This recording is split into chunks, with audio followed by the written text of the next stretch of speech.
Ladies and gentlemen, good morning. Let me hope that you are fine wherever you are. This place is raining cats and dogs. The sound you hear is of falling rains, and people are happy because the drought has hit this country hard. But I want us to look at the 50 days in office of William Samoei Ruto. You agree with me that hii ni siku ya 51 days. This is the 51st day in office of William Samoei Ruto. And I want us to look at a critical analysis of what William Samoei Ruto has done or what he has been doing in office. Before I continue, I want to thank one Amoke from all the way from USA. You have been very, very, very supportive. I appreciate for your surprise and pleasant surprise that is. And I'm very, very humbled for those who are continuing to support us. So if you are here for the first time, this is Guys Coming TV, the Towards Money Black Africa. So when William Samoei Ruto took over power, there was a lot of optimism, especially from the hustlers. But those of us who know, who study politics very clearly, knows very well politicians are always after their interest. It is interest and nothing but interest. So in this video, I want us to put into perspective the 50 days in office and see how William Samoei Ruto has fallen short of expectations. Jambo la kwanza ni kwamba tumeona watu kama Francis Atwali, he of Kotu, the Secretary General of Kotu, and somebody like Mutahi Gunyi, they are fallen by the wayside. Hii ni safari ndefu na ni safari gumu, and only the strong will survive. Many people are going to betray William Samoei Ruto, and others are going to betray Uhuru Kenyatta, and Raila Amolo Odinga is also going to be betrayed by many.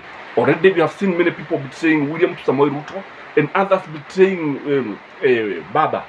Lakini you need to be very strong. When in 2007, when all the Kikuyus were voting for Mwai Kibaki, I stood with Baba. In fact, that is 2007, and I've never gone back. I've never retreated. I will not ready to retreat. I'm not going to follow the ways of Mutahi Gunyi and Atwalis. So if you are here and you feel that you are going to retreat, you are going to surrender, in fact, it is too bad.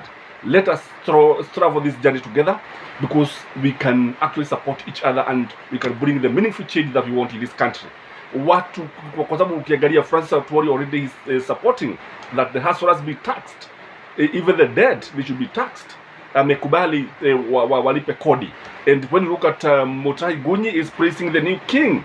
Hata uwezi ukasema ni yule Mutahi Gunyi ambaye tulikuwa tunamjua. But let us agree on one thing, that these are people who benefited so much from the previous regimes, so they have so much to protect. For me, I have nothing to protect other than the integrity by the principles. I have nothing. Kwa hivyo ni vizuri tuelewane hivi. Wengi will fall by the wayside. The other thing that has happened in 50 days in office is that William Samoei Ruto had promised a judicial service of inquiry against the state capture. 50 days into the office, nothing like that. And the reason why he cannot do this is because tunajua ya kwamba hata yeye he has been involved in trading with the government. He has been involved in working with the government. He has been involved in procurement. So there's no way we can say that he's going to form the commission of inquiry, kwa sababu mtego wa panya hushika waliokuwemo na wasiokuwemo. Sio maneno yangu, ni maneno ya wahega. Hivyo ni jambo ambalo hajatimiza na hatatimiza hivi karibuni. The other thing is that he had promised to bring fuel prices and uga down within 30 days, and 51 days into the office nothing has done. Hakuna kitu kile ambacho tunaweza kuona kwamba the price of commodities has gone up. So badala, maybe this is what he meant by the bottom up, kwa sababu uga umepada.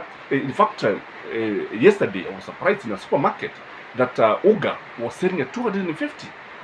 Again, ukiangalia bei ya mafuta, it can only go higher, because we understand that China is not actually buying petrol, is not buying fuel, and na kile ambacho kinaweza kufanyika ni kwamba the demand is likely to be very low, and when the demand is low, even the supply will be low. Na kile ambacho kitafanyika ni kwamba bei itapanda. Those are the dictates of the market. Kwa hivyo even in Kenya expect higher prices, na kwa sababu it has been the case. So since William Samoei Ruto took over the government, bei ya mafuta imepanda kwa shilingi 20. So he has fallen in this one. The other thing is about inflation. When he took over power, I think the inflation was about 7.8. Now it is 9.8%. Na kile what it means that the country is in for trouble. As we talk now, the country can only survive for 4 months with the dollars. The dollar reserve is very little. Tuna dola chache sana katika nchi ya Kenya kwa sababu ya ufisadi ambao umekuwepo hapa and because of the inflation. So if we are running short of dollars, you can agree with me that investors are not likely to come and invest in Kenya. And I understand many investors are selling their companies. That is Kenya for you. This is what is happening within 50 days. Jambo lingine ambalo limetokea ni kwamba we have seen the taxman reading the hustler's pocket. Watu watalipa kodi. It is taxation and taxation. The appetite for Ruto's money, the appetite that Ruto has, and vile ambavyo anatamaa ya pesa, serikali yake ina tamaa kubwa sana ya pesa, it's on another level. So unless he stopped by maybe through industrial actions or other ways, I think this government is going to tax even their born children. Hata wale ambao hajazaliwa watalipa kodi. And there's nothing wrong with paying tax, but the problem is overtaxation. Let us agree, because you have to pay tax. But when it comes to taxing, even people who are not getting anything, when it comes even to raiding the pocket of the civil servant, the poor people, and we know that in the past, NSSF money has been misused, has been misappropriated. Pesa mabilioni yametumika kufanya mambo ambayo hayafai, haleti manufaa yote kwa wale watu ambao who are contributing.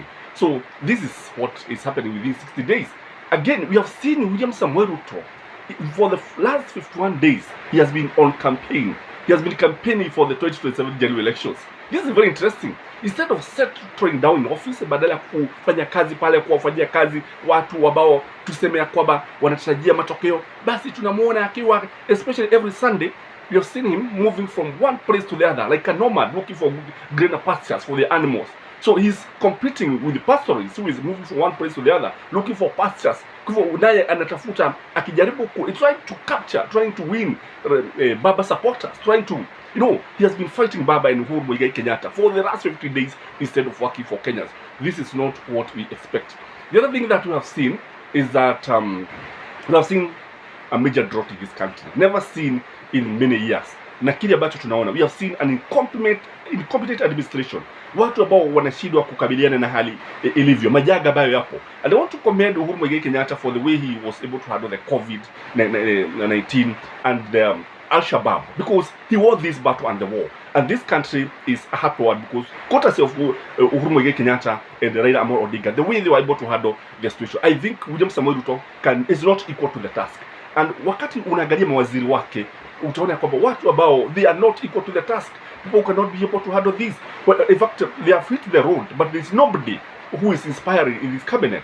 Hili ndivyo ambavyo inatokeza. Jambo lingine ni kwamba people should know that William Samoei Ruto has not fully considered the government. 51 days, we don't have the permanent secretaries, or principal secretaries as they are called these days. So the accounting officers in the ministry are not there. He's still working with the principal secretaries that were used by Uhuru Muigai Kenyatta. Na ni jambo ambalo tunaona kwamba this one only tell us that William Samoei Ruto was not ready to govern this country. It is very clear that he had no plan of governing this country. The other thing that has happened to this country, and unajua watu wengi hawajui hivi, we have seen hospitals collapsing. As we talk now, Mama Lucy Kibaki Hospital is on the verge of collapsing. And I remember there was a clip that had gone viral and was shown by KTN, whereby naked mothers were seen there. And in the process, you could also see the hospital under renovation, men renovating the ward, the labor ward, and the women were naked. It was very, very hurting. It was I don't know what to describe. Women who are there, you can imagine the situation. This is what the government is doing. This is the kind of government that we have. If you go to Kenyatta National Hospital, you see negligence. You see a child that was taken there, took almost 48 hours with the hole on the head. Imagine a hole, a jembe kwa kichwa. Na the child lost the battle. It was video that you are watching in William Samoei Ruto's government. And remember, Makiu, this child had been taken to the Level 5 hospital, and it was very painful because they could not be able to handle the situation. And today, by the way, I'm going to Muranga. I'm in Kiabu, but I'm going to Muranga to see somebody. I was sent by, I can't remember the name, is it Ali somebody, all the way from Norway to go and see a sick person there and maybe take some fruits there. I assure you that I'll go there around 1 o'clock, and I'll do it free of charge. And because of the way you have supported this channel, because of the way you have shown patriotism for this country. So the health sector is collapsing. Under William Samoei Ruto, just 50 days into the office, nothing much is coming. Jambo lingine ambalo tuliona ni kwamba the Naivasha dry port, watu wakapoteza mashamba. Some people who are not being paid, their shabas had been acquired compulsory by the government through compulsory acquisition, na mpaka sasa hawajalipwa, wengi wakapoteza kazi. And the people who suffered most were the Kikuyus. The Kikuyus have suffered. The last 50 days have been very, very painful. There have been days of anguish. Because you see, when you look at William Samoei Ruto, when they look at his policies, it's like he's gabbling. Most of the things look like he's gabbling. It's like he's not sure with what he's supposed to do or what he was supposed to do. Because most of the time, you have seen him fighting political battles. Because even the nomination, the appointment of the Supreme Court judges, not the Supreme Court of Appeal judges, without actually even looking why they were not appointed in the first place, shows that he's just fighting political battles. And even the way he's handling the security issue, fighting the political battle. So as the rain continues, may you have a blessed day. May the rains of blessings be in your homestead. May the rains of love be in your family. Anyway, have a blessed day. I remain yours, Gajis Kaiman, the tallest man in Black Africa. Bye-bye.